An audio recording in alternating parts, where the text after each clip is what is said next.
ఈ రోజు అమరావతిలో ప్రారంభించిన ప్రతి ఒక్క పని రాబోయే 3 సంవత్సరాల్లో పూర్తి అవుతాయి.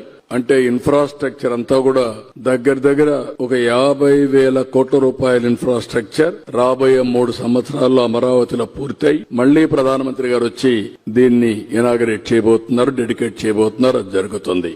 అక్కడి నుంచి ప్రైవేట్ సెక్టర్ పెద్ద ఎత్తున ఒక నాలెడ్జ్ ఎకానమీకి కాలేజెస్, యూనివర్సిటీస్, ఇప్పటికే 4-5 యూనివర్సిటీస్ వచ్చాయి. ఇంకా అనేక యూనివర్సిటీ తీసుకురావాలనుకుంటున్నాం. పోలవరం మీరు ఒకటి గుర్తుపెట్టుకోవాలి. పోలవరం 20కే పూర్తయి ఉండాలి. ఆ రోజు తెలుగుదేశం పార్టీ 19లో గెలుచుంటే 2021కి పోలవరం పూర్తయ్యేది. దానివల్ల రాను వీళ్ళు గడిచిన ప్రభుత్వం నిర్లక్ష్యం వల్ల డయాఫామ్ వాల్ దెబ్బతినడం, ఈ రోజు ఆ డయాఫామ్ వాల్ అంతా పూర్తి చేయడానికి మళ్లీ రీవర్క్ చేయడం, అనేక సమస్యలు తీసుకొచ్చింది. అయినా కూడా కేంద్రం 12,000 కోట్ల రూపాయలు పోలవరం పూర్తిగా డబ్బులు కేటాయించారు. ఆ డబ్బులు ఖర్చు పెట్టి 2027 మిడ్ లో గాని, అంటే ఆగస్ట్ సెప్టెంబర్ లో గాని, ఈ ఇయర్ ఎండ్కి గాని పోలవరాన్ని పూర్తి చేసి జాతికి అంకితం చేసే బాధ్యత ఎన్డీఏ ప్రభుత్వం తీసుకుంటాం.